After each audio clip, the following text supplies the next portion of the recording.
우리는 모두 같은 곳을 바라보며 걸어가는 자들이다 라는 제목으로 함께 하는 말씀을 나누려고 합니다.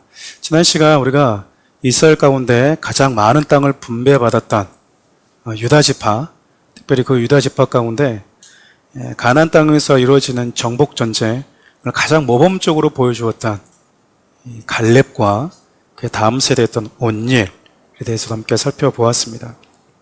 어쩌면 갈렙과 온니엘은요, 약속의 땅을 더럽히는 이 죄의 문화들을 과감하게 잘라내는 것, 약속의 땅에서 언약의 백성들은 어떻게 싸워야 되는지를 선두에서 가장 잘 보여준, 모범적으로 잘 보여준 지파라고 우리가 볼 수 있을 겁니다. 근데 여러분, 유다 지파에서 갈렙 가문은 그렇게 믿음으로 본을 보여주는 삶을 살았지만 그가 속했던 유다 지파가, 모든 유다 지파가 또 그렇게 살았던 것은 아니었어요. 지난 시간 살펴보았듯이 유다 지파는 여부수 족속을 쫓아내지 않았습니다. 이스라엘 지파, 특별히 12지파 가운데 가장 넓은 땅을 분배받아서 있는지 모르겠지만 유다 지파는요, 있는 힘을 다해서 몸부림치면서 처절하게 싸우려고 하지 않았습니다. 그렇게 치열하게 싸우지 않아도 살아가는 데 있어서, 그리고 별 문제가 없었기 때문이죠. 넉넉하기 때문에 악착같이 몸부림치면서 피 흘리면서 땀 흘리면서 수고해야 될 이유를 찾지 못했던 거죠. 저는 유다의 이런 모습들은요, 신앙생활을 해나가는 저와 우리 모든 성도들이 경계해야 될 모습이라고 생각을 합니다. 기도하지 않아도, 말씀을 보지 않아도, 예배 자리에 없어도, 순종의 자리에 있지 않아도 내 삶에 아무런 문제가 없는 것 같아요. 아무런 문제가 내 삶 가운데 일어나지 않는다고 했을 때 우리가 과연 몸부림치면서 기도의 자리에, 예배의 자리에, 그 순종의 자리에 우리가 있으려고 하는가? 우리 자주 그런 얘기 듣지 않습니까? 감기라도 걸려야지 누구 찾아요? 오 주여, 오 주여. 감기라도 걸려야지 주여 찾습니다. 우리 사람이 평안한 길을 걸어가면 잘 주님을 찾지 않아요. 여러분 삶 한번 돌아보십시오. 칠같이 어두운 그 터널 속에서 우리 주님을 만나고 주님께 겸손하게 은혜를 구했던 적이 많지 않습니까? 여러분, 그러면 우리는 또다시 그 믿음으로 들어가기 위해서 그 아프고 힘든 터널을 또 우리가 만나야 되고 찾아가야 되는 걸까요? 그렇지는 않잖아요. 근데 여러분, 유다 지파는 자신들이 살아야 될 땅이 넓었고 가진 성읍이 충분하다라고 하는 이유 때문에요, 하나님이 그들에게 맡겨주신 그 땅에서 피 흘리면서 땀 흘리면서 싸우는 것을 멈춰버립니다.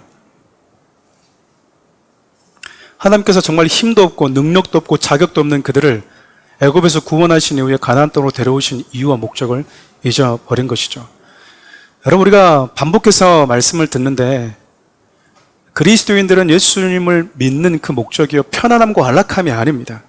내 자식이 잘 되고 내 남편이 잘 되고 내 아내가 잘 돼서 사업이 잘 돼서 주님이 함께 하시니까 이렇게 우리가 부유하게 살고 있다라고 하는, 여러분, 그것이 여러분이 신앙에 있어서 목적이 되어야 되겠습니까?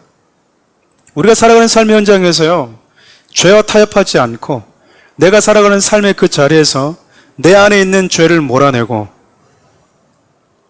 내가 살아가는 삶의 자리에서, 가정에서, 우리나라 민족 가운데 죄의 문화가 더 이상 발을 붙이지 못하도록 거룩함을 사수해가는 것이 저와 여러분들의 싸움이거든요. 여러분, 하나님께서 세상을 창조하실 때 법칙이, 여러분들의 창세기를 보면은 발견했을 거라고 생각하는데요, 그 법칙 중에 하나가 무엇이냐면 범죄하면 땅에서 쫓겨난다라는 거예요. 하나님께서 아담과 하와를 창조하셔서 가장 아름다운 기쁨의 동산이라고 하는 에덴에 그들을 두셨지만 그들이 범죄할 때요, 그 땅은 그들을 토해냈습니다. 여러분, 거기서 살면서 회복시켜줘도 되잖아요. 그렇지 않나요? 근데 굳이 하나님이요, 그들 그곳에 살지 못하도록 쫓아내시고 행여나 들어올까봐 화영검으로 딱 지키고 있어요. 가나안 땅에 있는 민족들이 왜 지금 이 땅에서 쫓겨나게 되었습니까? 죄를 지었기 때문에, 범죄했기 때문에. 여러분, 이게 우리에게 주는 영적인 교훈이 무엇일까요? 죄는요, 나를 더럽히고 땅을 더럽힌다라는 거예요.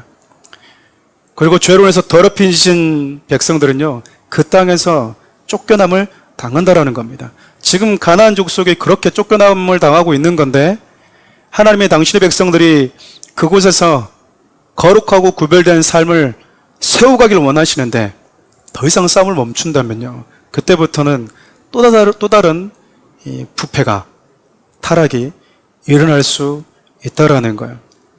가장 안타까운 성도들이 누군지 아십니까? 이스라엘 백성들 같은 사람들일 수 있다라는 거예요. 왜 내가 가나안 땅에 왔는가? 왜 그토록 땅을 분배하기 전까지 피 흘리면서 싸웠는가? 가나안 땅을 밟고 살아가면서도 불구하고 내가 가나안 땅에 왜 발을 딛고 살아야 되는지를 모르는 자. 하나님께서 나에게 생명을 주셨는데 내가 왜 사는지 모르는 자. 여러분 주위에 많지 않습니까? 삶의 이유를 알지 못하니 그냥 노세 젊어서 노세가 되는 거잖아요. 하나님이 저와 여러분들을 구원하셨는데 구원한 백성들에게 요구하는 삶이 목적이 방향이 무엇인지 모른 채 교회 왔다 갔다 하는 성도들. 이스라엘 백성들처럼 가나안 땅에 오긴 왔는데요, 하나님 이 땅에 나를 왜 있는지 모르고 살아가는 것처럼 똑같다는 이야기입니다. 그냥 오늘 주일이야? 교회 가자. 피곤한데 그냥 가자. 오긴 왔는데 왜 예배해야 되는지를 모르는 자들. 왜 하나님이 나를 이 속에서 구원받은 자로 살게 하시는지를 모르는가. 애굽에서 하나님의 구원을 받아서 걸어왔는데, 홍해를 건너왔는데, 치열하게 싸워서 가나안에 들어왔는데, 그 땅에 살면서도 이 땅으로 인도하신 하나님의 의도를 모른 채 살아가는가. 그것만큼 불행한 게 또 있겠습니까? 근데 여러분, 지금 유다 지파가 더 이상 그 싸움을 싸우기를 멈추고 있다라는 거예요. 왜죠? 부족한 게 없어요. 부족한 게. 필요한 게 더 이상 없어요. 자식이 잘 되고요, 알아서 공부도 잘해요. 남편은 가만히 있어도 뭐하죠? 승승장구합니다. 월급은 따박따박 넉넉하게 들어옵니다. 뭐가 부족해요? 뭐가 부족합니까? 전 사랑하는 우리 성도님들이 나를 구원하신 그분의 목적과 이유에 걸맞는 믿음의 삶을 성실하게 살아낼 수 있기를 바라요. 오늘은 여러분 16장부터 17장까지 두 장을 살펴볼 텐데요, 오늘 범위를 정하는데 좀 고민이 많았습니다. 왜냐하면 한번 성경을 이렇게 강의하는데 3, 4년, 늦으면 7, 8년 정도 걸린다고 하는데요, 제가 목회하는 동안 2번밖에 못할 것 같더라고요. 근데 오늘 한 번 했으니까 7, 8년 뒤에 또 하지 않겠습니까? 그래서 좀 야금야금 좀 씹어 먹을까 하다가 올해 안에 이걸 좀 끝내지 않으면 또 내년에도 또 요소 넘어가면 좀 더 힘들겠다. 그래서 그냥 한 번은 가볍게 먹고 가자 그런 마음이 생겼습니다. 16장과 17장은 또 요셉 지파, 특별히 요셉의 두 아들이었던 므낫세와 에브라임, 이 지파가 땅을 분배받는 내용이기 때문에 통으로 함께 나눠도 관계없을 것 같아요. 여러분, 상식적으로 여러분은 좀 알아야 될 게 있는데요, 야곱의 아들은 몇 명입니까? 12명이잖아요. 예전 우리 노래 부르면 아브라함은 믿음의 조상 아브라함에게는 12명의 아들이 있었는데 그 12명 아들이 아닙니다. 아브라함 12명의 아들이고 누가 12명요? 야곱이. 근데 여러분, 가나안 땅에 와서 땅을 분배받을 때 12지파는 다 100% 야곱의 아들이었습니까? 야곱의 아들이 아니었습니까? 12지파가 다 야곱의 아들입니까? 그렇지 않습니다. 땅을 받은 12지파 중에서 야곱의 아들은 10명이고요. 2명은 야곱의 아들이 아닙니다. 요셉의 아들입니다. 그러니까 이렇게 계산하면 되는 거예요. 야곱에게는 12아들이 있었죠. 요셉에게는 므낫세와 에브라임 두 아들이 있었습니다. 그러니까 12아들 플러스 요셉의 두 아들도 하면 14명이잖아요. 그럼 14명이 땅을 분배받아야 되는데 거기서 누가 제외가 되냐면 레위 지파가 제외가 됩니다. 이들은 기업이 없어요. 그리고 요셉의 두 아들 들어가면서 요셉은 빠집니다. 그래서 12명이 되는 거예요. 그러니까 여러분, 에브라임과 이 므낫세, 므낫세가 형이고 에브라임이 작은 아들인데 복은 에브라임이 더 많이 받게 됩니다. 그러니까 야곱에게 있어서는 이들이 아들이 아니라 손자인 거죠. 근데 이들이 지금 야곱의 아들들과 같은 대접을 받고 있는 거예요. 이유는 간단합니다. 아버지 잘 만났어요. 아버지를 너무나 잘 만났습니다. 보통 아버지를 만난 게 아니에요.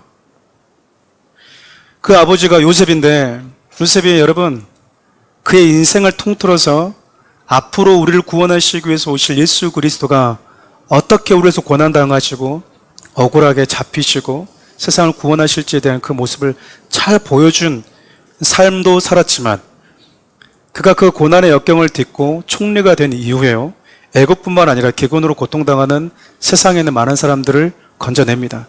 그리고 가장 중요하게 예수 그리스도 메시아가 올 자신의 가문이었던 야곱의 가정을 다 지켜냅니다. 그로 인해서 여러분, 이 요셉이 아버지로부터 놀라운 복을 받게 돼요. 간단하게 하나만 좀 살펴보도록 하겠습니다. 우리 창세기 49장 2절만 좀 보도록 할게요. 요셉은 무성한 가지 곧 샘 곁에 무성한 가지라. 그 가지가 담을 넘었도다. 내 아버지 하나님께로 말미암나니 그가 너를 도우실 것이요 전능자로 말미암나니 그가 내게 복을 주실 것이라. 위로 하늘의 복과 아래로 깊은 샘의 복과 젖먹이는 복과 태의 복이로다. 태의 복이 딱 저게 나오잖아요. 자식 복이 있다라는 거죠. 어떻게 보면 온 가족의 생명을 지키고 보호해 주었던 요셉은요, 그 담장 안에 머무는 축복을 받는 게 아니라 담장을 넘어가는 복, 한계를 초월하고 지경이 넓어지는 복을 받게 됩니다. 그러니까 므낫세와 에브라임이 12지파의 반열에서 유다지파 다음으로 넓은 땅을 분배받게 된 전적인 이유는요, 아버지에게 주어진 은혜 때문이었어요. 그 은혜가 너무 커서 자신의 삶이 아닌 자신의 아들의 삶까지 그 복이 넘어가 버린 거예요. 이런 복 여러분 받고 싶지 않습니까? 이런 복을 여러분 다 받을 수 있길 바라요. 그러려면 요셉과 같은 믿음의 삶을 사십시오. 왜냐하면 성경은 무조건적인 복도 있는데 조건부적인 복이 있기 때문에 그래요. 구원의 은혜는 무조건적, 우리의 자격이 없음에도 불구하고 그분의 은혜로 주어지지만 순종하는 자에게 주어지는 복이 있기 때문에 그렇습니다. 여러분의 믿음 안에 살아갈 때 그 믿음이 여러분 삶 가운데 생명의 복을 낳는, 그 생명의 복이 우리에게 들어오는 통로가 되기 때문이죠. 그러니까 여러분, 기업을 받기 위해서, 그리고 12지파의 반열에 들어가기 위해서 므낫세와 에브라임이 한 게 있습니까 없습니까? 없어요. 아무것도 없다 그 말입니다. 아무것도. 야곱의 12아들의 그 아들들이 얼마나 많았어요? 유다의 아들들, 시므온의 아들들, 레위의 아들들, 갓, 단, 납달리, 야셀 아들들이 많았거든요. 근데 유독 요셉의 이 두 아들만 삼촌들과 똑같은 반열에 서서 기업을 받을 수 있었던 이유는요, 아버지 때문이었어요. 즉 자기의 어떠함 때문에 받은 게 아니었다 그 말입니다. 그러니까 이건 여러분, 저와 여러분들에게 주는 은혜가 몇 가지 있지 않습니까? 교훈들이. 아버지와 어머니들, 특별히 부모들은요, 나의 어떠함이 자녀들에게 흘러간다라는 거예요. 영향을 미친다라는 겁니다. 또 하나는 무엇입니까? 우리들도 므낫세와 에브라임처럼 하나님의 자녀라고 하는, 구원의 백성이라고 하는 이 반열에 올라올 수 있었던 것은요, 그 자격이 저와 여러분들로부터 나오는 것이 아니라 우리를 구원하신 예수 그리스도의 은혜로 말미암았다라는 겁니다. 은혜이죠. 누구보다 은혜 받은 자가 누굽니까? 므낫세와 에브라임인 거예요. 그런데 말입니다. 이렇게 절대적인 은혜를 받아서 땅을 분배받는데도 불구하고요, 땅을 분배받는 이 과정 가운데 에브라임과 이 므낫세 지파가 보여준 태도는요, 참 실망스럽습니다. 우리 여호수아 16장부터 17장까지 기록된 에브라임과 므낫세가 보여주었던 이 내용을 가지고 저와 여러분들이 하나님이 어떤 교훈들을 좀 주고 싶어 하시는지를 좀 생각해 보려고 그래요. 첫 번째, 여러분, 에브라임과 므낫세는요, 이렇게 절대적인 자격이 없는 은혜를 부여받았음에도 불구하고 세상과 적절하게 타협하면서 살아가 버립니다. 우리 여호수아 16장 10절, 그리고 여호수아 17장 12절에서 13절 함께 읽겠습니다. 그들이 게살에 거주하는 가나안 족속을 쫓아내지 아니하였으므로 가나안 족속이 오늘까지 에브라임 가운데 거주하며 노역하는 종이 되니라. 또 읽어볼까요? 그러나 므낫세의 자손이 그 성읍들의 주민들을 쫓아내지 못하며 가나안 족속이 결심하고 그 땅에 거주하였더니 이스라엘 자손이 강성한 후에야 가나안 족속에게 노역을 시켰고 다 쫓아내지 아니하였더라. 하나님은 죄로 인해서 약속의 땅을 더럽게 하는 그 가나안 족속을 다 진멸하고 그 땅에서 다 뭐해라? 다 쫓아내라. 그래서 보여주어라. 범죄하면 땅에서 쫓김을 당한다라는 것을 보여주어라. 그러니까 여러분, 그리스도인들은 이 땅에서 하나님의 법칙이 어떤 것인지를 드러내고 보여주면서 사는 자들이라는 것이잖아요. 니들이 지금 그렇게 합니까? 안 합니까? 그렇게 안 합니다. 에브라임과 므낫세가요, 그렇게 지금 안 하고 있어요. 이유는 크게 두 가지인데, 하나님에 대한 불신과 자신들의 유익에 집착한 것 때문이었어요. 에브라임과 므낫세는 진멸해야 되고 또 쫓아내야 되는 족속들에게 무엇을 시키냐면 노역을 시킵니다. 자기들이 부리는 종으로 만든 것이죠. 여러분, 힘이 없어서 그런 것도 아니었어요. 방금 읽었던 17장 13절 보면요, 강성한 후에도 뭐하죠? 다 쫓아내지 않고요, 노역을 시킵니다. 그냥 우리가 생각하는 표현을 빌리자면 쫓아내서 뭐 할 거냐 그 말이에요. 아까운데 그냥 옆에 두고 뭐 하는 거죠? 그냥 종으로 부리면 좀 더 우리가 편안할 수 있는데, 우리가 해야 될 일 그들이 대신해 주면 되는데 굳이 다 쫓아낼 필요 있느냐. 결국 자신의 유익으로 인해서 하나님의 말씀을 거부해버립니다. 여러분 잘 아시다시피 사울도 그랬습니다. 하나님께서 다 진멸해라. 아말렉 족속과 그의 가축들을 다 진멸해라. 근데 그는 나름대로 이유를 가지고 하나님의 말씀을 부분적으로 거절합니다. 불순종하는 것이죠. 다 죽이면 뭐 하겠습니까? 짐승들 어차피 데리고 와서 뭐 하려고, 다 데리고 오면 이거 가지고 뭐 할 수 있으니까. 하나님 예배할 수 있고 제사할 수 있는데. 사랑하는 우리 성도 여러분, 주님께 헌금하고 물질 경배를 드리는 거 저는 중요하게 생각합니다. 근데 여러분, 죄 짓는 돈으로 하나님께 헌금하지 마십시오. 사기치고 어떻게든지 간에 돈 많이 벌어가지고, 하나님 이거 가지고 돈 많이 벌어서 교회 헌금하면 되지 않습니까? 저도 안 받고 싶은데 하나님 받고 싶으시겠습니까? 그럴 때 그런 얘기를 하는 거예요. 하나님은 가난뱅이가 아닙니다. 우리는 교회에다 헌금하면 되잖아요.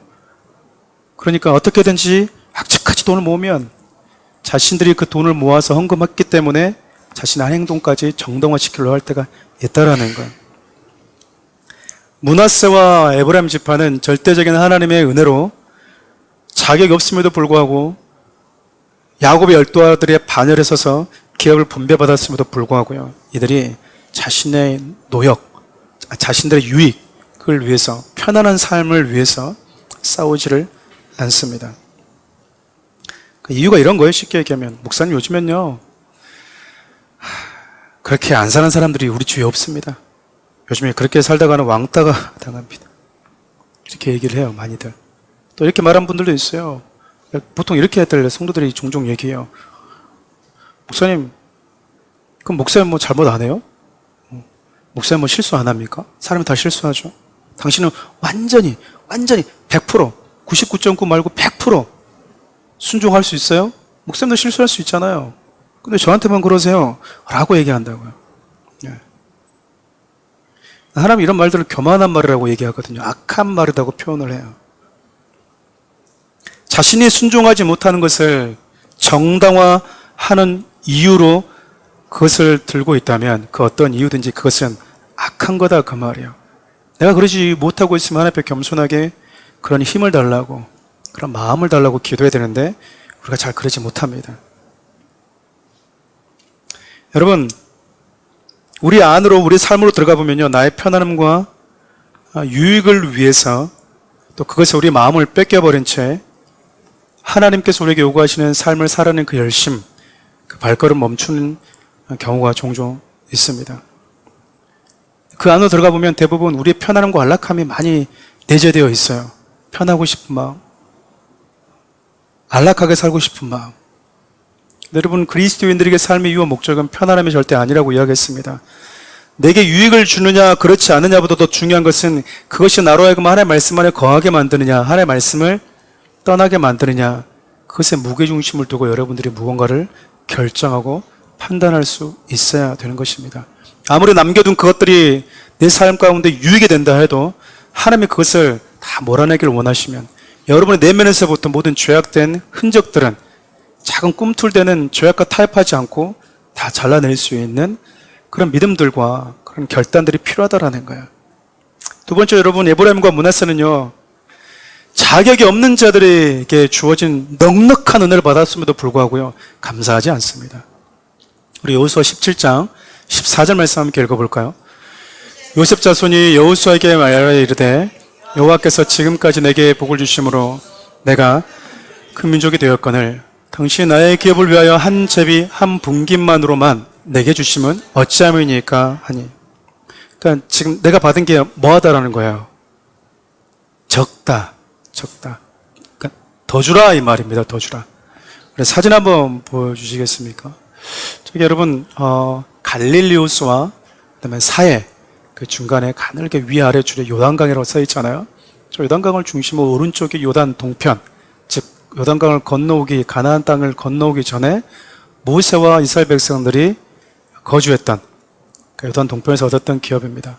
그리고 요단강을 건너와서 나머지 지파들이 나누게 된 땅이에요. 여러분 므낫세 보면요, 요단 동편에서 절반, 그리고 요단 서편에서 절반. 땅 크죠? 크죠? 유다도 크죠? 그리고 서쪽에 요단 가나안 땅 보면 에브라임도 적지 않죠. 그러니까 므낫세 쪽 두 개만 딱 따져도 가나안의 거의 절반이죠. 유다까지 합하면 거의 3분의 2인데 지금 므낫세와 에브라임이 뭐라고 얘기하고 있는 거예요? 우리 땅이 뭐하다? 적다, 작아. 더 주라! 더 주라. 우리가 인생을 살면서 모두가 다 깨달은 교훈들이 안에 있을 텐데 많이 가진 사람이 더 욕심 부린다는 거예요. 여러분 주위에 보면 부모님 재산 가지고 싸우는 자식들 많이 있지 않습니까? 상대적으로 좀 가난하면 그 상대적으로 좀 가난한 형제들을 우리가 좀 돕자, 혹은 아버지 유산이 있으면 그래 내가 좀 많이 가져라 동생아, 혹은 상대적으로 좀 가난하면 언니가 좀 많이 가져라, 이렇게 하면 좋은데 그렇지 않더라고요. 돈 앞에서 여러분 눈이 돌아가는데요, 가족이고 뭣도 없어요. 형제도 뭣도 없어요. 그래서 느낀 게 있습니다. 피는 물보다 진하지만 피는 돈보다 진하지 않더라.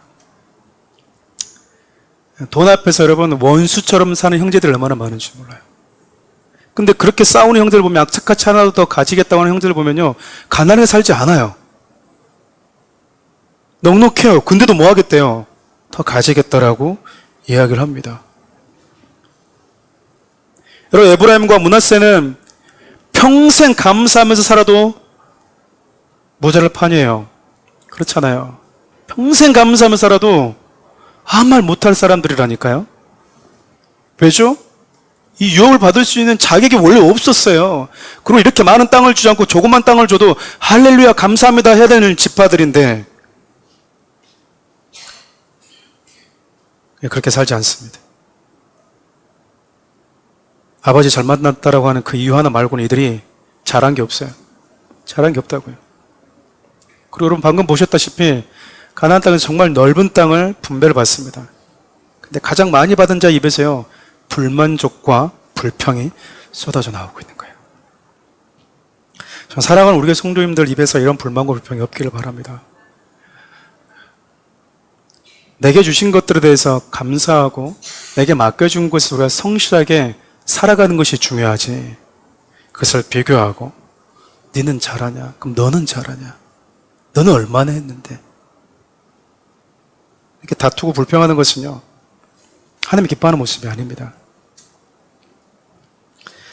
여러분 이렇게 불만 불평하는 자들이 있으면 여러분 기분이 어떨 것 같습니까? 여러분 주위에서 만약에 정말 많이 가지고 있는 자가 에브라임과 므낫세 같이 이렇게 불만 불평하고 있다면 여러분들 그들에게 어떻게 권면해 줄 것 같아요? 한 대 그냥 저 같으면 그냥 쥐어 박아 주십시오. 너무 얄밉지 않습니까? 그러잖아요. 아니, 똑같은 자격이 있어서 그런다고 그러면 이해도 되는데, 조카뻘이 조카잖아요. 이놈 새끼가, 너는 자격도 없는 놈 새끼가, 삼촌도 요만큼밖에 안 받았는데, 너는 충분히 이럴 수 있지 않을까요? 여러분들은 뭐 착해서, 온유하고 착해서, 그러지 않을지 모르겠지만, 저는 영 이걸 읽으면서 불편했습니다. 그리고 이것이 에브라임과 므낫세뿐만 아니라 우리 안에 너무 자주 만나고 있는 일들이거든요. 예수를 믿는 자들이나 믿지 않는 자들이나 교회 밖이나 교회 안이나 교회 안에서도 여러분 성도들을 싸울 때 늘 갖고 싸우잖아요. 내가 얼마나 많이 교회에다가 했는데.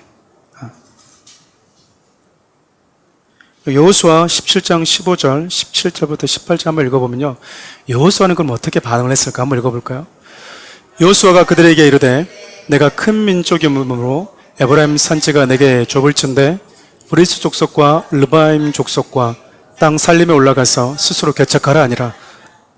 여호수아가 다시 요셉의 족속 곧 에브라임과 므낫세에게 말하 이르 너는 큰 민족이요 큰 권능이 있은즉 한 분깃만 가질 것이 아니라 그 산지도 내 것이 되리니 비록 살림이라도 내가 개척하라. 여호수아는 여러분 가서 확 이게 쥐어박은 게 아니고요, 그래 부족하다고 여겨지면 가서 뭐 해라? 개척해라, 개척해라. 너희들의 말처럼 너희들이 하나님이 주신 은혜로 큰 민족이 되지 않았냐? 하나님이 너희들이 그리고 큰 권능도 주지 않으셨냐? 그러니까 산지도 살림도 뭐 해라? 개척해라 그 말이에요. 미성숙한 저 같은 경우였다면 이렇게 얘기했을 것 같아요. 이렇게 많이 줬는데도 불구하고 불만 불평하고 이초 그것도 하지 마, 이렇게 뺏어버릴 것 같아요. 그냥 그렇지 않나요? 그렇지 않나요? 감사할 때까지. 그렇잖아요 여러분. 근데 여기서 그렇게 안 하거든요. 우리 종종 아이들이 밥 안 먹을 때 우리 어머니 할머님 세대 때 종종 어떻게 얘기했었습니까? 밥을 안 먹으면 부모님들이 뭐? 밥을 안 먹는다고? 밥을? 이놈 새끼들이 배부른 소리 하고 있다고 며칠 굶어봐야 알지. 여보 밥 주지 말고 문 딱 걸어 잠가버려. 밥도 주지 말고 하루 종일 굶어봐야 된다고. 이 쌀한톨이 얼마나 힘들게 밥상에 올라왔는지도 모르는 놈들 밥도 주지 말아야 된다 이렇게 얘기하지 않습니까? 다 들어봤잖아요. 저도 많이 들어봤거든요. 밥 절대 주지 말라고. 그러면 이제 울고 아빠 죄송해요 뭐 이렇게 주지 마! 뭐 이렇게 말을. 근데 요즘 이제 부모님들 어떻게 하세요? 요즘 부모님들은요, 왜 먹기 싫어? 물어보더라고요. 왜 먹기 싫어? 기분이 좀 뭐 안 좋아서 그래? 왜 속이 안 좋아? 이렇게 물어보더래요 부모님들이. 예. 뭐가 더 성숙한 부분일까라고 좀 고민은 돼요 솔직히. 그러잖아요. 근데 어쨌든 이 화를 내는 부모나 가서 이렇게 막 설득하는 부모나 목적은 똑같잖아요. 아이로 하여금 밥을 먹도록 하기 위해서 굶주리지 않고 건강할 수 있도록 밥을 먹이기 위한 건데, 전자가 가지고 있는 맹점이 하나 있습니다. 그게 뭘까요? 밥을 안 먹어? 이 밥이 올라오기 위해서 얼마나 많은 사람이 수고했는데 밥을 안 먹는다고? 다 좋은 말인데 여러분 자꾸 이렇게 화를 내다 보면 그 화에 그 분노에 누가 사로잡힐까요? 화를 내는 사람이 더 열받는 거야. 처음에는 잘못했을 때 와 손바닥 5대 5대리면서 누가 화가 나는 거 점점 이렇게 피하면 발로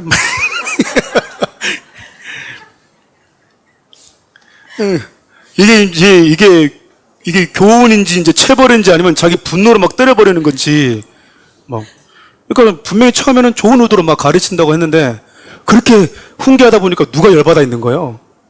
아버님들이 많이 그러잖아요. 회개하셔야 되는 거예요. 아버님한테 한 대씩 얻어맞으신 분들은 회개하셔. 체벌이 아니잖아요. 이건 체벌이 아니라 뭐예요? 이때부터는 맞으면서 우리 아버지가 나를 정말 사랑해서 나를 정말 교훈하기 위해서 한다 생각할까요? 아니면 얼굴 보면서 사탄아 물러가라. 지금 나를 때리는 게 지금 이게 교훈이냐 아니면은 아버지 열받아서 때리는 거냐. 그럴 수 있잖아요. 여러분 여호수아 입장에서 보면 에브라임과 므낫세는 강한 민족이었거든요. 근데 얘들이 지금 투덜대고 있는 거예요. 얘들이 작은 땅을 분배받은 애들이 더 달라고 그러면 이해가 되는데, 여러분 사진 보셨듯이 저렇게 많은 땅을 분배받은 애들이 그리고 힘도 강한데 불만을 하고 있다고요. 이때 리더십인 여호수아가 얘기하는 거예요. 개척해라. 모자란 것이 있으면 진취적으로 너희들이 채워가라라고 응원하고 격려하고 권면하고 있는 거예요. 물론 저 메시지 안에는 약간의 비아냥거림의 뉘앙스도 섞여 있는 게 사실입니다. 근데 문제가 뭐냐면 에브라임과 므낫세는 애시당 초 개척하고 싶은 마음이 없었다라는 거예요. 요셉 지파는 개척하라라고 말하는 이 여호수아의 말에 대해서 이렇게 반론을 제기합니다. 한번 우리 여호수아 17장 16절 읽겠습니다. 요셉 자손이 이르되 그 산지는 우리에게 넉넉하지도 못하고 골짜기 땅에 거주하는 모든 가나안 족속에게는 벳산과 그 마을들에 거주하는 자이든지 이스라엘 골짜기에 거주하는 자이든지 다 철병거가 있나이다 아니에요. 철병거가 있어서 싫다라는 거예요. 이게 그들의 본심이었습니다. 그러니까 여러분 에브라임과 므낫세 지파는 힘이 있고 강한 지파로서 책임 있는 모습을 보여줘야 되잖아요. 다른 지파들에게. 특별히 자신들 어떠함으로 인해서 이 반열에 오른 게 아니니까 더더욱 솔선수범하면서 책임 있는 자의 모습을 보여줘야 되는데 그들은 편안함과 권리를 누리는 데만 관심이 있었습니다. 저는 개척하라는 여호수아의 권면에 대해서요, 므낫세와 에브라임 지파가 실은 철병거가 있어서 어렵습니다. 이런 말을 제가 이렇게 읽을 때 참 많은 이 안타까움이 교차했어요. 제가 성도들을 양육할 때 자주 이런 표현들을 씁니다. 제가 여러분들 안에는 거품을 빼드리겠습니다. 이런 표현들을 제가 자주 쓰거든요. 왜냐하면 우리는 뭔가를 새로운 사실을 깨달으면 성숙했다고 생각을 해요. 모르는 사실을 알게 됐으면 내가 성장했다. 여러분 착각이에요. 놀라운 착각병에 살고 있는 거예요. 척병이라고 그러죠. 잘난 척, 성숙한 척. 그리고 또 뭐가 있냐면 우리나라는 기독교인데 교회 안에 유교적인 속성에 들어와서 직분이 높으면 믿음이 좋은 것처럼 또 착각을 해요. 놀라운 이런 그 독특함을 가지고 있습니다. 여러분 우리가 가지고 있는 실력은요, 내가 겪고 있는 상황, 환경을 통해서 드러나요. 여러분들이 매일같이 만나는 사람, 반복되는 일상과 환경, 그것들이 지금 내가 가지고 있는 신앙의 수준을 여실히 보여준다 그 말입니다. 그것들이. 특별히 남편분들 신앙이 어떤지 궁금하십니까? 여러분 아내에게 물어보면 90%는 맞습니다. 여러분 내가 온유한 것 같아요? 끝난 겁니다. 이렇게 쳐다보면 끝난 겁니다. 여보 내가 참 이렇게 모범이 되는 신앙인인 것 같아? 이렇게 봐버리면 끝난 거예요. 그냥 나를 가까이서 가장 잘하는 사람이 아니라고 하면 아닌 거예요. 왜 여러분들이 매력 있게 느껴진 줄 아십니까? 띄엄띄엄 여러분들의 성도들이 보기 때문에 그래요. 띄엄띄엄 보기 때문에. 왜 저와 같은 담임 목사의 설교보다 한 번씩 오시는 이 놀라운 강사들의 메시지가 좋아 보이는 줄 아십니까? 띄엄띄엄 듣기 때문에 그렇습니다. 매일같이 여러분 회개하세요, 정신 차리세요 들으면 여러분 기분 좋을 것 같아요? 처음에는 막 이랬다가 계속 듣고 있으면 볼륨 좀 낮추지 왜 저리 맨날 화를 내고 그래? 그럴 거예요 여러분들이. 여러분들을 가장 잘 알고 있는 사람들에게 물어보면요, 여러분들의 신앙의 수준은요 그냥 여실히 들어갑니다. 그 엄마들은 아이들한테 물어보십시오. 왜 제가 이렇게 얘기하냐면 그런 말 있지 않습니까? 남자가 화가 나면 아내한테 화를 낸다고 그러잖아요. 그 아내는 남편한테 들었던 이 분노를 누구한테 쏟죠? 애들한테. 그럼 애들은 누구한테? 집에 있는 강아지를 발로 차면서 또 분노를 표출한다고 그러잖아요. 근데 강아지한테 물어볼 수는 없으니까 여러분들이 궁금하면 여러분 자녀들에게 물어보시면 엄마 어때? 그러면 아들이 딸이 나는 엄마와 같은 신앙의 성품의 소자를 만나고 싶어. 성공한 겁니다. 성공한 거야. 근데 뜸을 들인다. 용돈을 받기 위해서 몇 초간 뜸을 들였다. 그러면 여러분 알지 않습니까? 알잖아요. 에브라임과 므낫세는 여러분 근데도 불구하고 자기들이 큰 지파라고 자부심은 여러분 하늘을 찌를 듯 했어요. 근데 뭐는 안 하는 거죠? 본이 되는 삶은 보이지 않고 싸우려고 하진 않는데 교회 공동체 안에서는 자기가 엄청나게 믿음인 것처럼 의시되고 있다 그 말이에요. 근데 여러분 이들이 핑계를 삼고 있었던 철병거는요, 완전히 무시하기는 쉽지 않습니다. 왜냐하면 당시 철병거는 전장의 게임 체인저와 같았거든요. 게임의 승패를 완전히 바꿀 수 있는 것이었기 때문에 그렇습니다. 근데 여러분, 더 중요한 게 뭐냐면 이스라엘 백성들은 철병과 싸워본 경험이 있습니까? 없습니까? 있었다라는 거야. 2번 있습니다. 우리 출애굽기 15장 3절부터 5절 한번 볼까요? 여호와는 용사시니 여호와는 그의 이름이시로다. 그가 바로의 병거와 그의 군대를 바다에 던지시니 최고의 지휘관들이 홍해에 잠겼고 깊은 물이 그들을 덮으니 그들이 돌처럼 깊음 속에 가라앉았도다. 당시 애굽은 여러분 최강의 전투를 가지고 있었어요. 그들이 가지고 있던 병거는 철병거였습니다. 근데 지금 저 말씀은 15장은 홍해 속에서 자기 백성들은 구원하시고 애굽 군대를 심판하신 하나님을 찬양하고 있는 모세의 노래거든요. 그러니까 여러분 홍해를 지나가면서 이스라엘 백성들이 뭘 경험한 거예요? 무엇을? 하나님이 우리가 아무것도 하지 않았는데 세계 최강의 전투를 가진 군대를 한순간에 몰살시키는 것을 경험했다 그 말입니다. 칼 한 번 휘두르지 않았는데 승리를 주신 하나님을 경험했다 그 말이에요. 또 하나는 여러분 여호수아 11장을 보면 우리가 이미 살펴봤어요. 여리고와 아이성에서 승리했다라고 하는 이 소식을 듣고 북방연합군이요, 그들이 가지고 있는 철병거 다 가지고 전차 다 가지고 나왔어요. 근데 하나님은 거기서부터도 뭐 해주시죠? 승리를 주십니다.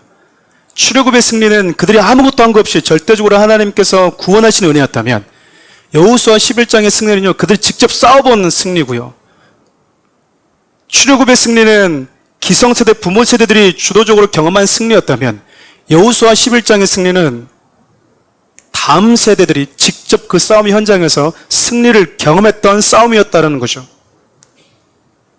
그러니까 하나도 경험하지 않고 하나님이 어떤 분이신지 보지도 못하고 경험도 못 해봤기 때문에 이런 두려움에 쌓인 게 아니다 그 말입니다. 근데 애들이 지금 한 번도 정말 싸워본 적이 없는 사람처럼, 승리를 경험해 본 적도 없는 사람처럼 불만과 불평을 쏟아내고 있다는 거예요. 여러분 이런 걸 보면서 제가 느끼는 게 있어요. 뭐냐면 어떤 믿음의 경험이 참 중요합니다. 하나님을 경험하는 거 너무 중요한데 여러분 경험이 끝이 아니에요. 그 경험 반드시 믿음으로 이어져야 됩니다. 아무리 많은 승리를 경험하고 하나님의 함께 하심을 경험해도요, 그것이 믿음으로 이어지지 않으면 그냥 그 경험으로 끝날 뿐이에요. 홍해를 건넜어요? 그냥 그 경험으로 끝날 뿐이랍니다. 신기하네. 요단강이 말랐네. 네, 불치병에 나았네. 끝나는 거예요. 그냥 그렇게. 여러분들이 간증을 하잖아요. 지금까지 하나님 나와 함께 해주신 것 같다고. 근데 그와 똑같은 비슷한 일 딱 벌어질 때 여전히 불안해하고 있다? 그래서 마음속에 이번에도 하나님 함께 해주려나? 그때 함께 한 게 하나님 해준 게 맞나? 그건 여러분들이 하나님을 경험한 걸로 끝났지 그 경험이 믿음으로 이어지지 않았다라는 거야. 제가 오늘 일부 예배 때도 말씀드렸는데 사랑하는 우리 교회가 진짜 맨 땅에서 시작했습니다. 그러잖아요. 아무것도 없었는데 하나님의 예비하심 속에서 여기까지 왔다고요.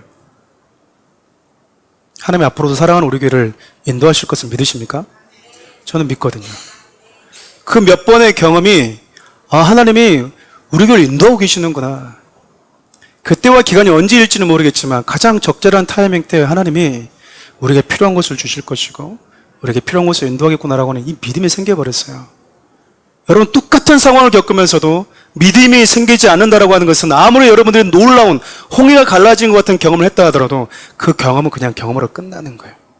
전 여러분들이 그런 믿음의 사람들 되지 않았으면 좋겠습니다. 하나님이 여러분이 주신 그 놀라운 경험들이 경험으로 끝나지 않았으면 좋겠다라는 거예요. 여러분 에브람과 므낫세 보십시오. 욕심도 많고요, 만족할 줄도 모르고요, 하나님께서 경험케 하신 그 승리를 보고 그 현장에 있었음에도 불구하고 더 달라 얄밉지 않아요? 근데 여러분 여호수아 입장에서는요 마음이 참 힘들었을 것 같아요. 왜냐면 지금 여호수아 나이가 많이 들었지만 아직까지 가나안 정복 전쟁을 진두지휘해야 되는 리더십이거든요. 그러면 여호수아 입장에서는 유다와 에브라임과 므낫세가 가장 믿을 만한 지파 아니겠습니까? 이 세 지파가 힘있게 싸워줘야 되는 거예요. 앞으로 치고 나가줘야 되는 거거든요. 그래서 보여줘야 되는 거예요. 그래서 나머지 지파가 야 저렇게 힘 있는 애들이 앞에서 좀 이렇게 싸워주니까 야, 우리가 좀 싸울 만하다. 우리가 좀 해볼 만한 용기가 생긴다. 용기를 갖고 다른 지파도 좀 힘이 상대적으로 작은 지파들이 싸울 수 있는 용기가 생기지 않겠어요? 아니, 전투력을 다 상실시켜버리고 있는 거잖아요. 가장 큰 있는 지파가 안 싸우겠다고 그러고 있으니까, 철병거가 무섭다고 이러고 있으니까, 편안하고 싶다고, 안락한 삶을 추구하겠다고, 책임 있는 삶은 보여주지 않고 권리만을 추구하고 있다고 불만 불평을 하고 있으니까 다른 지파들에게 부정적 영향이 가지 않겠어요? 여호수아 입장에서는 참 답답할 노릇인 거죠.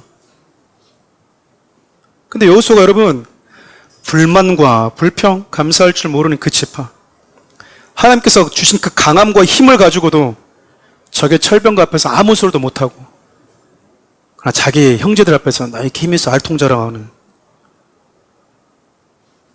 다른 형제 앞에서 내가 얼마나 강한데, 힘이 센데, 그런 영적인 교만에 빠져있는 에브라임과 므낫세 지파, 철병거 때문에 못 가겠다고 하니까요, 여호수아가 또 이렇게 얘기를 합니다. 여호수아 17장, 18장 아까 읽었는데 한 번 더 읽겠습니다. 그 산지도 내 것이 되리니 비록 살림이라도 내가 개척하라. 그 끝까지 내 것이 되리라. 가나안 족속이 비록 철병거를 가졌고 강할지라도 내가 능히 그를 쫓아내리니. 지금껏 우리에게 승리를 주신 하나님을 너희 모두가 경험하지 않았느냐? 우리와 함께 싸우시고 승리를 주신 하나님, 그분 의지하면서 나가면 된다. 그러면 너희들 이길 수 있다.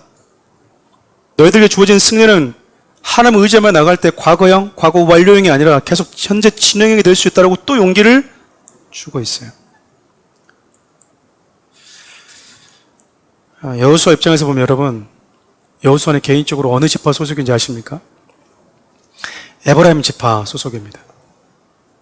유다 지파에 갈렙이 있었다면 에브라임 지파에는요, 여호수아가 있었어요. 근데 여러분, 유다 지파에서는 갈렙이 지금 어떻게 하고 있죠? 다음 세대였던 자신의 가문에 있는 에브라임 온니엘과 함께요, 헤브론을 치고 있고요, 그 주변에 있는 거인족들을 진멸하면서 하나님이 신뢰하면서 믿음의 싸움을 해나가고 있는 거예요, 지금. 근데 지금 자기가 속한 에브라임 지파는 온니엘과 같은 애들이 한 명도 안 나오는 거예요. 여러분 생각해 보십시오. 갈렙과 여호수아 딱 둘밖에 없잖아요. 근데 갈렙은 온니엘이라고 하는 이 친구, 다음 세대와 이 믿음의 바톤이 잘 이어지고 있는데, 에브라임 지파였던 자기 다음 세대를 온니엘 같은 애들이 안 나오고 있다니까요. 그냥 공동체 안에서 그냥 우쭐대려고만 하고 있지, 나가면 전도지 한 장도 못 준다 그 말이. 우리가 예수 믿어서 이 말도 못해요 우리는. 그러면서 뭐예요? 나 군사인데, 나 장로님인데, 나 안수 집사인데, 우리 이러고 있어요 우리가. 내가 맨날 예수를 자랑하지도 못하면서 내 안에서의 의기양양함만 가지고 있다 그 말입니다. 여러분, 에브라임 지파의 어른이 여호수아 아닙니까? 그 마음이 참 어렵지 않았겠어요? 여러분 개인적으로 보면, 야, 이런 거죠. 쉽게 얘기하면 옆집 자식은 용기도 있고 신앙도 있고 승승장구하고 믿음 생활도 너무 잘하는데 우리 집 자식 보니까 늘 찌그러져 있는 거잖아요. 공부도 못해, 믿음도 없어, 교회 가서 봉사도 안 해, 신앙생활도 잘 안 해. 나는 누군데? 교회 목사인데, 이스라엘 리더십인데. 보면 왜 이렇게 못났을까? 그 많은, 숫자 많은 이 지파 중에서 온니엘과 같은 애가 단 한 명도 없다는 얘기인가? 속상하지 않았겠어요? 저 같으면 그럴 것 같아요. 저 같으면 진짜 화 많이 났을 것 같아요. 여러분들 저를 보시면 저 화가 참 많습니다. 화가 많습니다. 그래서 원래 이 말씀 제목을 여러분 자세히 보시면 거기에 여러분만 넣은 게 아니라 저를 담은 게 이유가 그것 때문에, 우리 모두는 같은 곳을 바라보면서 가는 자들이라는 게 저를 집어넣었다고요. 여기서 여러분 저렇게 딱 얘기하면 한 번은 믿음으로 얘기했다 하더라도 두 번째 저러면 열받을 것 같잖아요. 근데 또 용기를 줘요. 에브라임아, 므낫세야, 하나님이 함께 하시면 능히 쫓아낼 수 있다. 너와 함께 하신 하나님, 크고 위대하신 하나님이다. 그분은 어제나 오늘도 앞으로도 너희와 함께, 그리고 너희와 함께 너를 위해서 싸우시는 분이시다라고 권면하고 있는 거죠. 저는 여호수아의 모습을 보면서 에브라임과 므낫세처럼 늘 현실과 타협하려고 하고 쉽게 넘어지고 저게 무섭다고 하나님을 경험했음에도 불구하고 마치 한 번도 경험해보지 않은 것처럼 두려워 떨고 있는 저와 여러분들을 기다려주시는 하나님, 다시 용기를 북돋아 주시고 넘어지면 다시 손잡고 일으켜주시는 우리 하나님, 우리 주님의 모습 여러분 보이지 않습니까? 말씀을 마무리하려고 합니다. 여러분, 아파트만 가도요, 그 동 하나에 동장이라는 리더십이 있어요. 학급에 가면 반장이라고 하는 리더십이 있습니다. 근데 여러분, 동장과 반장 다 똑같은 사람이에요. 누가 누구보다 더 나은 게 아니다, 그 말입니다. 단지 그들은 여러 가지 방식과 절차에 의해서 그 공동체의 질서를 위해, 유익을 위해서 단지 리더라고 하는 자격을 가지고 있는 것 뿐이에요. 여러분, 교회 공동체도 그렇습니다. 목사인 저는 여러분과 크게 다르지 않습니다. 똑같이 성정이 있고요, 똑같이 연약함이 있어요. 근데 여러분, 여러분들이 싸우는 싸움 똑같이 제가 싸우고 있거든요. 여러분들이 몸부림치는 거 똑같이 몸부림칩니다. 제가 이 앞에 서서 여러분들에게 메시지를 전하니까 우리 목사님은 저게 통달한 분이다, 그러지 않습니다. 여러분, 똑같이 연약하고요, 똑같이 싸워야 되고 똑같이 넘어지는 모습이 제 안에도 있어요. 단지 하나님이 사랑하는 우리 교회 담임 목사라고 하는 여러분들의 유익과 여러분들의 양육과 성장을 위해서 저를 이곳에 세워주신 거, 그 외에는 저와 여러분이 다른 게 별로 없습니다. 근데 여러분, 제가 이 말씀을 보면서 이 얘기를 굳이 할 필요도 없는데 제 제목을 고민하다가 오늘 아침에 바꿀까 또 하다가 그냥 이렇게 합시다 했거든요. 왜냐면 여기에는 에브라임과 므낫세의 믿음 없는 모습만 등장한 게 아니고요, 그들 어떻게 되는 여호수아 모습이 많이 기록되어 있기 때문에 그래요. 제가 이 말씀을 계속 보면 좀 불편했습니다. 왜냐하면 나를 보여줘야 되잖아요, 성도들한테도. 그렇잖아요. 근데 저는 제 안에 헐크가 있는 걸 알거든요. 헐크가 있어요. 성도들이 믿음 안에 머물지 못하고 넘어지면요, 제가 참 불편합니다. 순종하지 못하고 반복된 것에서 넘어지면요, 불편해요. 세상 것을 얻기 위해서는 아끼지 않아요. 그렇잖아요. 근데 하나님에 대해서는 인색한 모습을 보면 불편합니다. 밥 한 그릇 막 몇만 원짜리 쓰고 옷 명품에 신발에 막 몇십만 원 막 이렇게 사는 거는 아깝지 않아 하는데, 주님 앞에 뭔가 할 때 뭐 하자 그러면 인색한 걸 보면 말은 안 하지만 제 안에 헐크가요, 점점 녹색 얼굴로 바뀌는 걸 봐요. 영적 가치를 알지 못한 제 사랑하는 성도를 보면 제 안에 참 답답한 마음들이 제 안에 솔직히 일어납니다.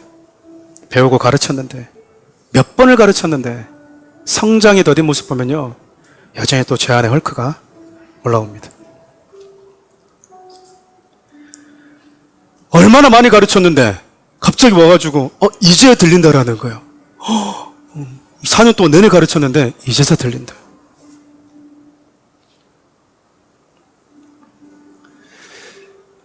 시험 들 때마다 새로운 이슈로 시험에 들고 넘어지면 이해가 되는데, 반복된 것에 똑같이 넘어지는 걸 보면 A라는 성도도 여기에 넘어지고, B라는 성도 이것 때문에 서운해하고, C라는 성도 이것 때문에 서운해하고 마음 상하고.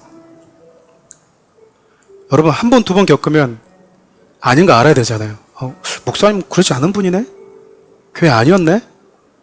근데 이것 때문에 힘들고 이것 때문에 이슈가 다르면 그럴 수 있겠다 싶은데, 다 4년이 지나도 똑같은 이슈 때문에 마음 상하고 서운하다고 그러고 있어요. 그러면 제 안에 답답한 마음이 올라옵니다. 여러분, 생생내는 게 아니고요, 제가 올해 우리 4년째 되는 날 하반기 두 번째 우리 전도회 하는 겁니다. 공식적으로 얘기하잖아요. 저 진짜 여러분들의 양육을 위해서만 달려왔거든요. 정말 이렇게 막 몸이 힘들 정도 양육을 했어요. 양육을. 보통 여러분 큰 교회 가도 목사님이 1년에 하나, 2개 이상 안 합니다. 저 몇 개를 했는지 모르겠습니다. 근데 부교육자처럼 일주일에 매번 1년에 2-3번 설교하는 게 아니고 매일같이 설교를 준비를 해야 되는데, 양육하는 게 정말 쉽지 않았어요. 근데 여러분, 정말 이렇게 많이 양육하면서 달려왔는데 성도들이 성장이 더딜 때 제가 제 안을 보면요, 올라와요. 이게. 속상한 거죠. 속상해. 왜 안 자랄까? 왜 안 자랄까? 왜 성장이 더딜까? 왜 아직도 저 서운함에 갇혀 있을까? 어쩔 때 여러분 제가 전화해서 안일을 확 풀어주고 싶거든요. 제가 전화도 못하고 있는 내 마음. 왜냐면 지금 저의 성격에서는 얘기했다가는 이러와 손바닥 대 긁다가 막 요런 제 분노에 제가 막 이렇게 잡힐까봐 기다려보자. 기도하면서 한번 기다려보자.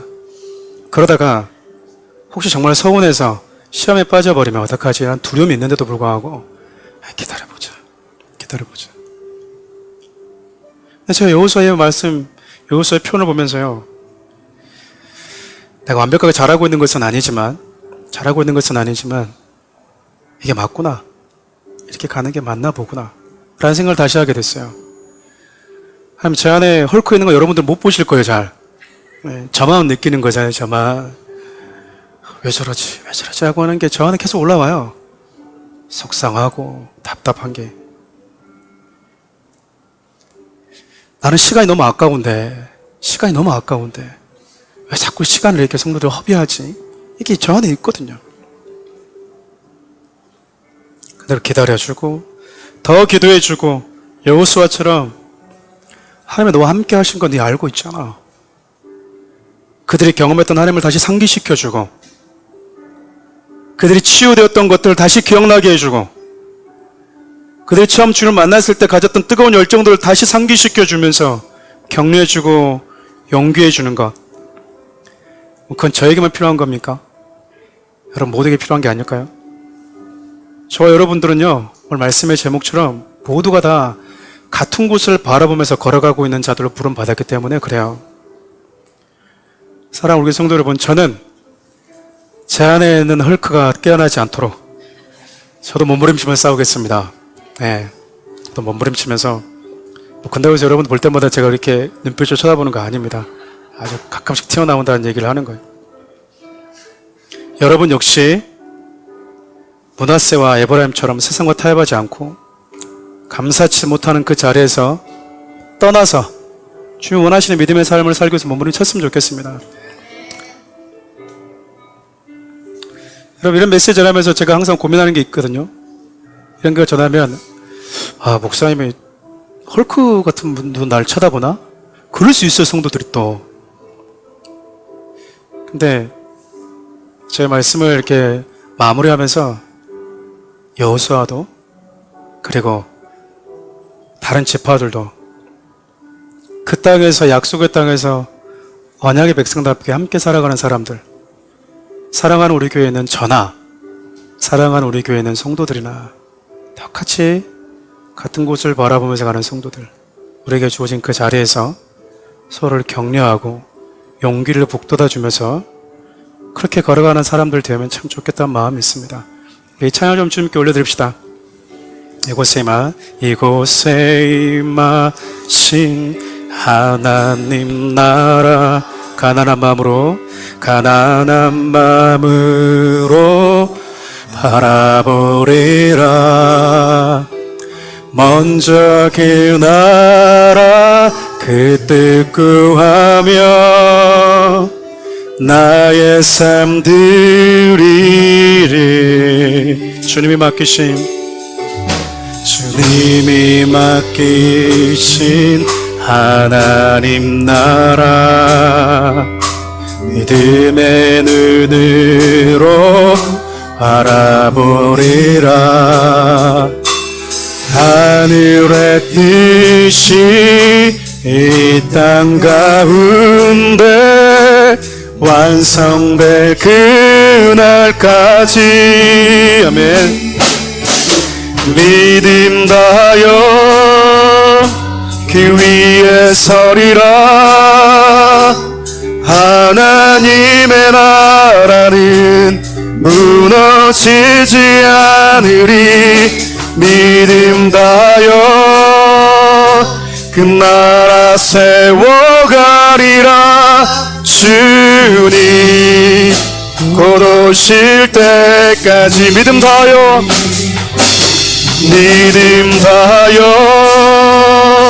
그 위에 서리라. 하나님의 나라는 무너지지 않으리. 믿음 다하여 그 나라 세워가리라. 주님 곧 오실 때까지. 기도합시다.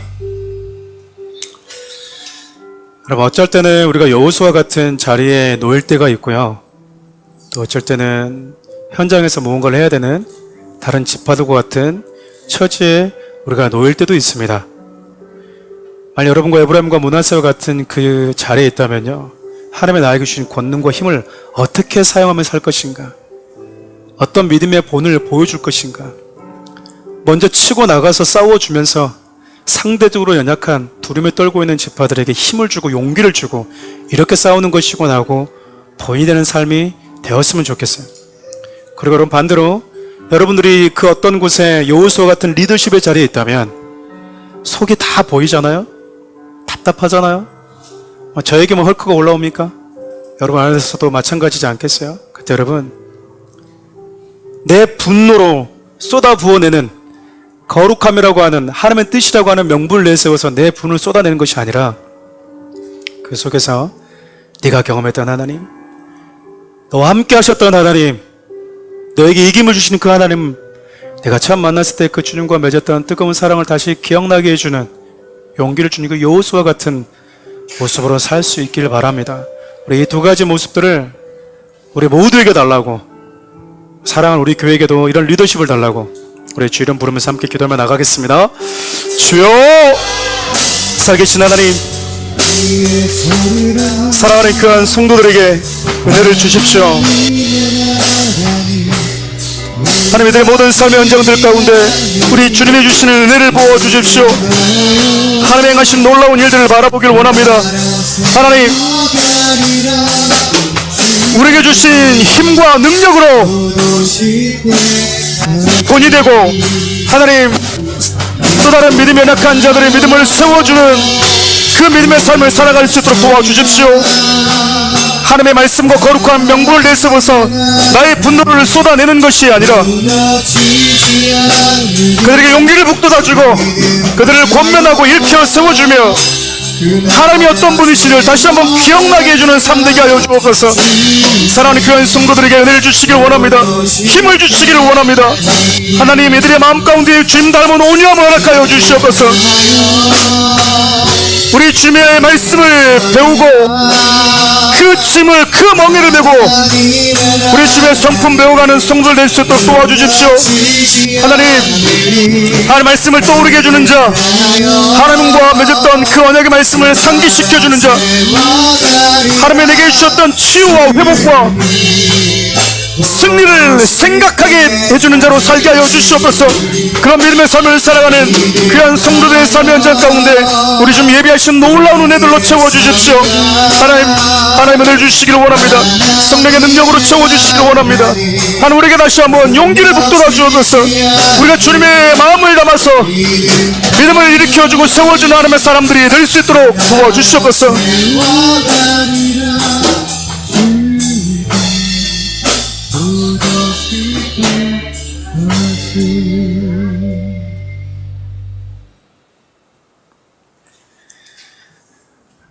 나의 멍에는 가벼우니 내 멍에를 메고 나에게 배우라고 우리에게 말씀해 주시는 그 온유하신 예수 그리스도의 크신 은혜와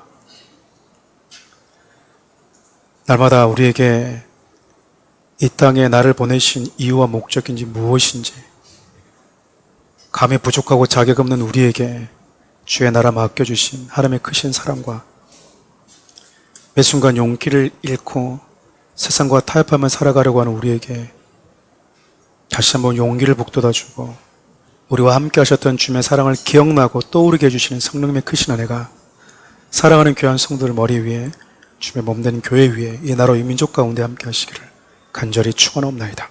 아멘.